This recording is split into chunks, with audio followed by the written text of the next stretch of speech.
Desde pequena eu tinha dor de cabeça. E às vezes doía tanto que eu ficava me revirando na cama.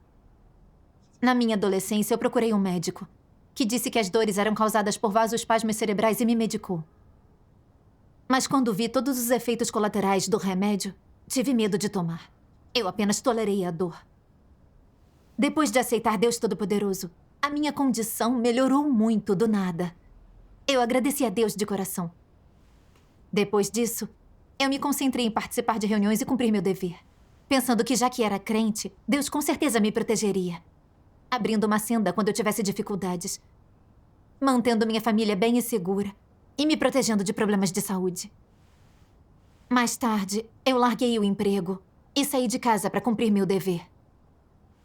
Então, vários anos se passaram num piscar de olhos, enquanto eu cumpria o meu dever. Mas a minha saúde começou a se deteriorar há alguns anos. E eu tive fadiga, um aperto no peito e falta de ar com frequência. Certos dias eu nem ousava abrir a boca, porque dizer algumas palavras já me esgotava, e eu ficava o resto da manhã exausta. No início, eu não dava muita atenção e pensava: a minha condição está nas mãos de Deus. Devo continuar cumprindo o meu dever. Então, em algum momento, eu vou melhorar. Mas 2 anos se passaram e a minha saúde só piorava. Além da fadiga, às vezes, do nada, o meu coração começava a acelerar. Ou eu começava a suar frio e ficava muito nervosa e precisava deitar logo. Eu não conseguia nem falar. O pior era que as dores de cabeça também voltaram. E às vezes eu me sentia como se meus vasos sanguíneos fossem explodir. Tomei alguns remédios, mas nada ajudou. Eu marquei uma consulta. E o médico disse que era uma isquemia miocárdica séria e vasoespasmos cerebrais. E disse que se meus vasos rompessem, eu poderia morrer a qualquer momento. Quando eu ouvi isso, eu me lembrei do meu avô, que morreu após uma trombose cerebral. E do meu pai, que sofreu uma hemorragia cerebral aguda aos 40 anos e morreu 3 dias depois. Eu tinha dores de cabeça intensas o tempo todo. Será que um dia eu teria uma ruptura de vaso sanguíneo como meu pai? Eu tinha deixado minha família e meu emprego para cumprir meu dever. Por que minha saúde estava piorando? Achava que Deus devia me proteger. Nos dias seguintes, eu ainda cumpri o meu dever, mas vivia desanimada por causa da minha condição. Embora orasse e buscasse a vontade de Deus e lesse suas palavras sobre como passar pela doença, perdi minha vontade de orar e buscar quando não vi melhora alguma. Recorri à minha família para pagar o tratamento. Mas minha sogra disse que a fábrica onde meu marido trabalhava tinha falido e não pagou o salário dele. Quando eu ouvi isso, eu fiquei muito chateada. Eu não estava bem. Meu marido tinha perdido o emprego e nem tinha sido pago. Esquece o tratamento. Como iríamos sobreviver? Naqueles dias, pensar na deterioração da minha saúde e no desemprego do meu marido me dava uma dor insuportável. Eu pensei, eu renunciei a tanto por meu dever. Por que Deus não está me protegendo? Mas então eu pensei, não posso culpar a Deus. Devo me submeter. Quem sabe meu marido pode encontrar um bom emprego e compensar aqueles salários que nunca recebeu. Então eu orei. Deus, depende de ti se meu marido encontrará um emprego ou não. Estou colocando o trabalho dele em tuas mãos. Eu tinha um fio de esperança enquanto estava ali orando. E desejava que ele encontrasse um trabalho logo. Mas alguns meses passaram e ele ainda não tinha encontrado nada. Eu estava muito decepcionada e sem energia alguma. Eu parecia estar cumprindo meu dever. Mas quando pensava em minha saúde e em minha família, eu ficava muito transtornada. Certos momentos eu poderia ter cumprido melhor o meu dever se tivesse me esforçado um pouco mais. Mas aí eu pensava, não precisa. Isso já basta. De que adianta eu investir mais energia nisso? Assim, eu perdi o entusiasmo que tinha pelo meu dever. O progresso era lento no trabalho E eu não tinha mais aquele fogo de costume. Quando vi os irmãos com problemas em seu dever, eu nunca tinha vontade de intervir e ajudar. Minha abordagem negativa e negligente teve impacto sobre o trabalho da igreja. Mas eu estava tão entorpecida que acabei não dando importância a isso. E como você conseguiu melhorar o seu estado? Eu estava péssima por causa do que estava acontecendo com a minha família. Então orei a Deus. Deus, há tempos eu venho me sentindo péssima, porque eu estou sempre fazendo muitas exigências a ti. E além disso, meu coração não está no meu dever. Eu sei que eu deveria me submeter, mas eu não consigo abrir mão. E não sei como passar por tudo isso. Por favor, guia-me para entender a tua vontade. Graças a Deus. Um dia, pouco tempo após essa oração, uma passagem das palavras de Deus me veio à mente. No decorrer do curso de sua obra, desde o início, Deus definiu provações para cada pessoa ou para cada pessoa que o segue. E essas provações vêm em diferentes tamanhos. Há aqueles que experimentaram a provação de serem rejeitados por sua família. Aqueles que vivenciaram a provação de ambientes adversos. Aqueles que experimentaram a provação de serem presos e torturados. Aqueles que vivenciaram a provação de se depararem com escolhas. E os que se depararam com as provações relacionadas ao dinheiro e ao status. Falando em geral, cada um de vocês se deparou com todos os tipos de provações. Por que Deus opera dessa forma? Por que Deus trata todo mundo dessa forma? Que tipo de resultado Ele busca?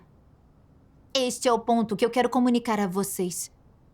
Deus quer ver se essa pessoa é ou não do tipo que teme a Deus e evita o mal. O que isso significa é que, quando Deus está lhe dando uma provação, fazendo-o enfrentar certa circunstância, a intenção dele é testar se você é ou não uma pessoa que teme a Deus e evita o mal. Amém. Então eu percebi que Deus faz obra diferente e estabelece ambientes diferentes para todos. Ele quer ver a atitude deles em situações diferentes e se conseguem temer a Deus e evitar o mal. Aquilo foi um despertar para mim. A minha saúde tinha deteriorado nesse tempo todo. Meu marido tinha perdido o emprego e não tínhamos uma fonte de renda. Tudo isso aconteceu com a permissão de Deus. Sim. Eu deveria me submeter, buscar a verdade e aprender uma lição. Mas eu não estava buscando a vontade de Deus ou pensando em como dar testemunho. Mas eu estava deprimida e me queixava. Isso não era resistir a Deus? Então eu pensei em Jó, que tinha rebanhos enormes e grande riqueza e foi tudo roubado dele. E seu corpo se cobriu de chagas. Mesmo assim, ele nunca culpou a Deus.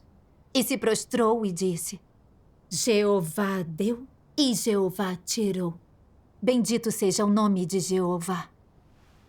A fé de Jó era uma fé verdadeira. Sim. Refletir sobre a experiência de Jó me encheu de vergonha. Ele não tinha lido muitas palavras de Deus. E diante de uma provação tão grande, ele permaneceu firme na fé e deu testemunho de Deus. Mas eu desfrutava da orientação e do sustento das palavras de Deus a cada dia. E ainda assim não tinha fé verdadeira nem submissão a Deus. A doença e o desemprego do meu marido me deixaram deprimida.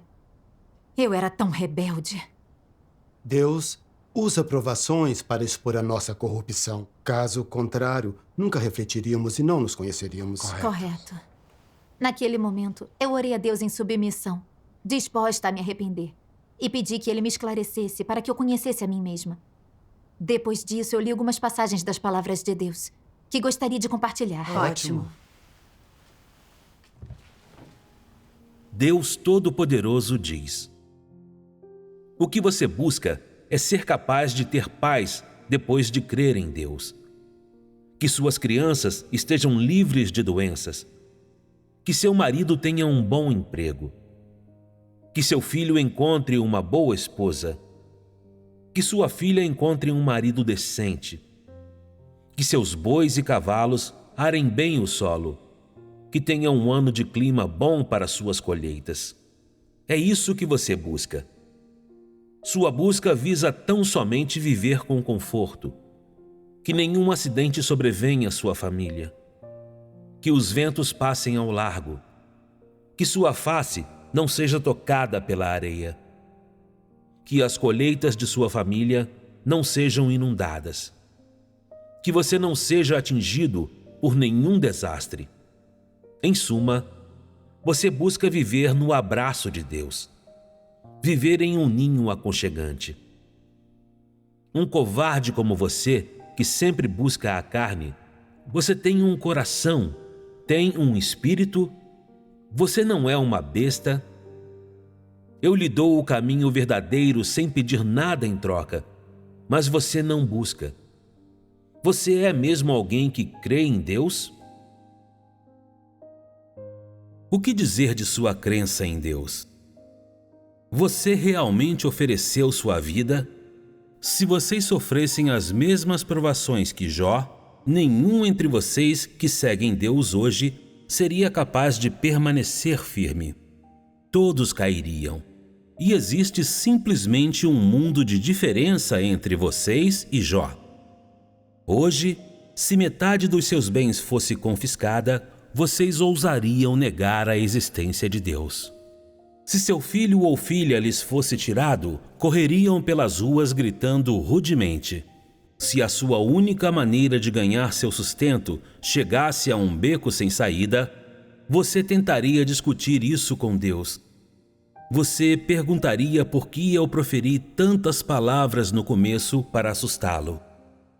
Não há nada que vocês não ousariam fazer em momentos assim. Isso mostra que vocês não ganharam quaisquer percepções verdadeiras e não têm estatura verdadeira.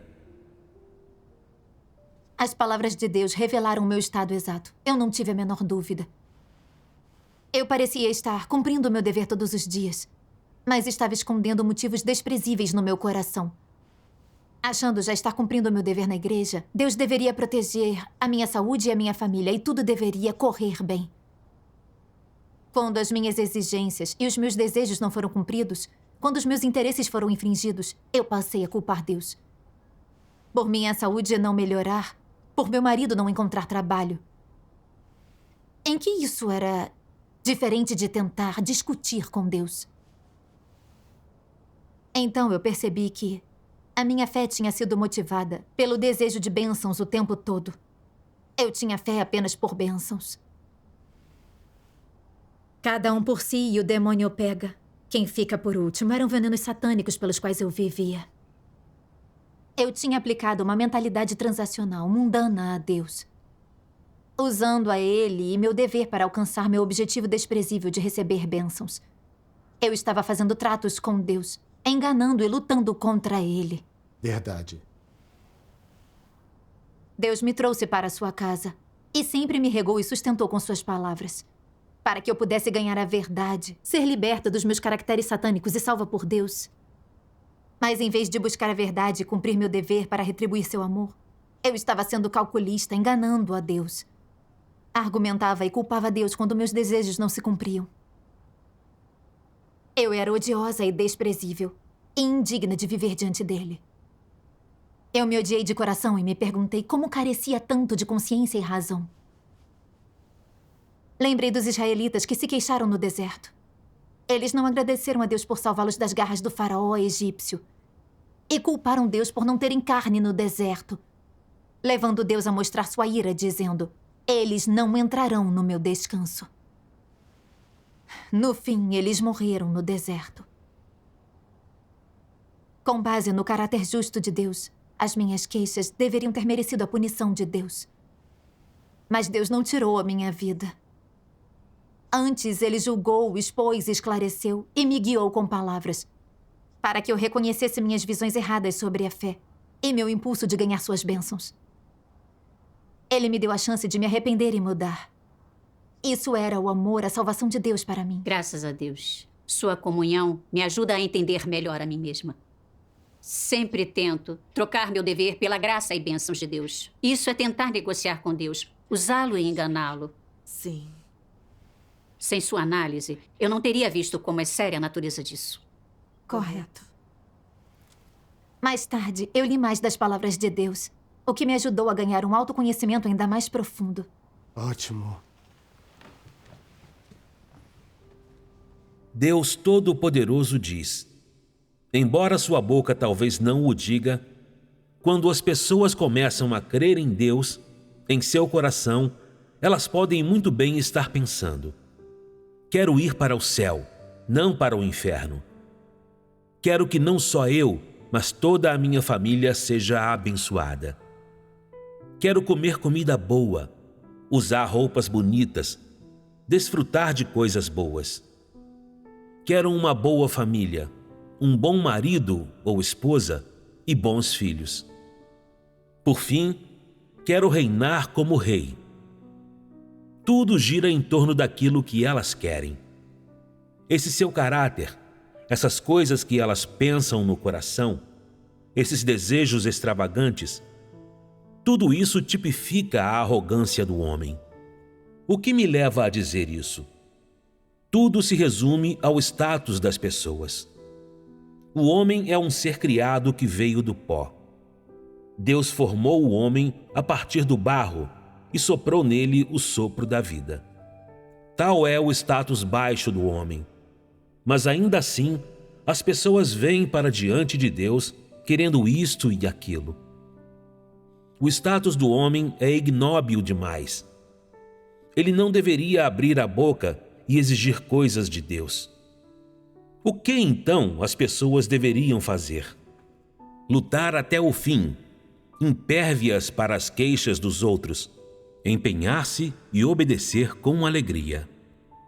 Não se trata de abraçar a humildade com alegria. Esse é o status com o qual as pessoas nascem.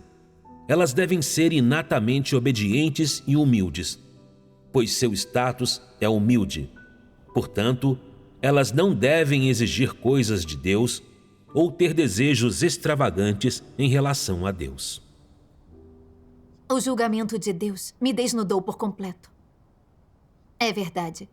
Deus é o Senhor da criação. Ele governa sobre tudo. Ele é tão honrável, tão grande. Mas eu sou apenas uma criatura feita de pó pela mão de Deus. Em essência, eu sou baixa e inútil. Sim. Além disso, eu fui corrompida por Satanás. Estou cheia de caracteres satânicos, sem um pingo de humanidade. Eu não era digna de exigir coisas de Deus.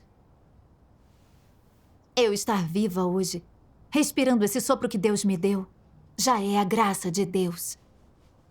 Mas eu era arrogante e insensata e estava sempre fazendo exigências a Deus, achando que por causa da minha fé, Deus deveria me abençoar e me proteger a cada passo.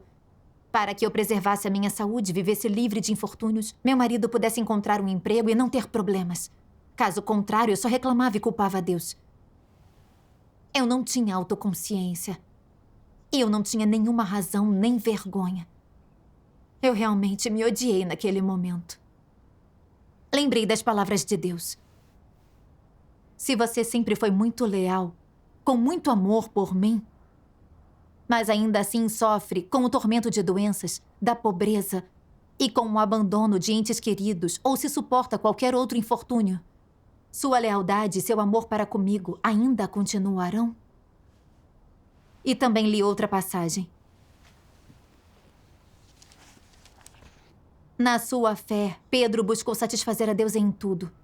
Buscou obedecer a tudo de Deus. Sem queixas, ele aceitou o castigo, julgamento, refinamento, tribulação e carência em sua vida. E nada disso conseguiu mudar seu amor a Deus. Não era esse o máximo amor a Deus? Não era esse o cumprimento do dever de uma criatura de Deus? Quer no castigo, julgamento ou tribulação, você é capaz de obedecer até a morte. E isso é o que uma criatura de Deus deve alcançar. Esta é a pureza do amor a Deus. Se o homem pode conseguir tanto assim, ele é uma criatura de Deus qualificada. E não há nada que melhor satisfaça o desejo do Criador. Amém. Essas palavras me inspiraram muito. E eu senti que Deus estava na minha frente perguntando: se essa doença permanecer com você, e você enfrentar outros problemas financeiros, você continuará cumprindo o seu dever? Eu senti que, naquele instante, Deus estava aguardando minha resposta. Sim. Eu me lembrei de Pedro, que era um pescador. Às vezes trabalhava o dia inteiro sem pegar nada. Mas nunca se queixou a Deus pelo que lhe faltava. Porque ele não buscava riquezas materiais, mas buscava conhecer e amar a Deus. No fim, foi aperfeiçoado por Deus. Mas eu queria confortos carnais, sem doença nem adversidade. E mesmo se tivesse sido satisfeita, eu não teria ganho a verdade. Não poderia ter recebido a aprovação de Deus. Então tudo não seria sem sentido? Sim. Vejam os incrédulos. Eles correm atrás de dinheiro e prazeres físicos. E mesmo se tiverem tudo o que querem, eles não têm fé nem a verdade. A vida deles é vazia e cheia de dor. Quando vier o grande desastre, eles sucumbirão gemendo e rangendo os dentes. Sim. Embora me faltassem algumas coisas materiais na minha vida, eu tinha Deus comigo. E suas palavras que me orientavam e sustentavam. Se eu entendesse a verdade, vivesse uma semelhança humana e ganhasse a aprovação de Deus, isso me traria mais alegria do que qualquer quantia de dinheiro. Sim. Com certeza. Em silêncio, eu fiz uma oração a Deus. Deus, não importa se vou melhorar ou não, se haverá uma saída disso na minha vida, estou disposta a me submeter à tua soberania e a cumprir o meu dever. Não negociarei mais contigo. Amém. Amém. Deus, por favor, dá-me força para que eu possa dar testemunho de ti. O meu coração se encheu de luz e de alegria depois da oração. E eu senti Deus tão perto de mim. Graças a Deus. Embora tivesse sofrido um pouco, você entendeu alguma verdade e realmente mudou sua opinião em relação à Sim. busca. É uma bênção genuína de Deus. Graças a Deus. Graças a Deus. Então eu li outra passagem da palavra de Deus que me deu uma senda de prática. Deus Todo-Poderoso diz: não importa quais provações lhe sobrevêm, você deve tratá-las como um fardo que Deus lhe deu. Digamos que algumas pessoas são acometidas por uma doença grave e sofrimento insuportável, que algumas até enfrentem a morte. Como elas devem abordar esse tipo de situação? Em muitos casos, as provações de Deus são fardos que Ele dá às pessoas. Por mais pesado que seja o fardo que Deus lhe deu, esse é o peso de fardo que você deve suportar, pois Deus o compreende e sabe que você será capaz de suportá-lo. O fardo que Deus lhe deu não excederá sua estatura ou os limites da sua resistência. Então não há dúvida de que você será capaz de suportá-lo. Seja qual for o fardo que Deus lhe der, ou qual provação, lembre-se de uma coisa: se você entende a vontade de Deus, se você obtém o esclarecimento e a iluminação do Espírito Santo quando ora, se essa aprovação significa Deus disciplinando-o ou lhe dando um aviso, não importa se você não entende. Contanto que você não deixe de cumprir o dever que deve cumprir e seja capaz de se dedicar a ele fielmente, Deus ficará satisfeito e você terá se mantido firme em seu testemunho. Se em sua fé em Deus e em sua busca da verdade, você é capaz de dizer: não importa que doença ou evento desagradável Deus permita sobrevir-me, não importa o que Deus faça, devo obedecer e continuar no meu lugar como um ser criado. Antes de mais nada, devo colocar em prática esse aspecto, a obediência. Eu o implemento e vivo a realidade da obediência a Deus. Ademais, não devo descartar a comissão de Deus para mim e o dever que devo cumprir. Devo cumprir o meu dever até meu último suspiro. Isso não é dar testemunho? Quando tem esse tipo de determinação e esse tipo de estado, você ainda é capaz de se queixar de Deus? Não, não é. Amém. Refletir sobre isso me ajudou a ver que a minha doença e os eventos infelizes em casa eram coisas às quais eu deveria estar me submetendo. Sim. Não importava se a minha saúde melhorasse ou o quanto ela deteriorasse. Eu deveria continuar cumprindo o meu dever e dar testemunho de Deus. Graças Amém. a Deus. Depois disso, eu continuei lutando com a minha saúde e nada mudou na minha casa. Mas eu não senti nenhum ressentimento. Às vezes, quando piorava, meu peito apertava e eu tinha dificuldade de respirar. Eu orava a Deus. Ó Deus, não importa o que aconteça com a minha saúde, estou disposta a me submeter. Mesmo que esse seja meu último suspiro, eu cumprirei o meu dever e darei testemunho para satisfazer a ti. Amém. Depois de orar, eu senti uma força no coração e a dor diminuía. Maravilhosamente, depois de aprender a minha lição, a minha saúde começou a melhorar aos poucos. E a frequência desses episódios foi diminuindo. O meu marido também acabou arrumando emprego. Graças a Deus. Essa experiência me ensinou que não importa se aquilo que Deus faz se conforma às nossas noções ou não, tudo nos limpa e purifica. Sim. A doença significou sofrimento físico, mas foi muito benéfica para a minha vida. Eu fui capaz de corrigir essa visão equivocada em minha busca. Dou graças pela salvação de Deus. Graças a Deus. A obra de Deus para salvar a humanidade é tão prática. Sim. Graças a Deus. Deus.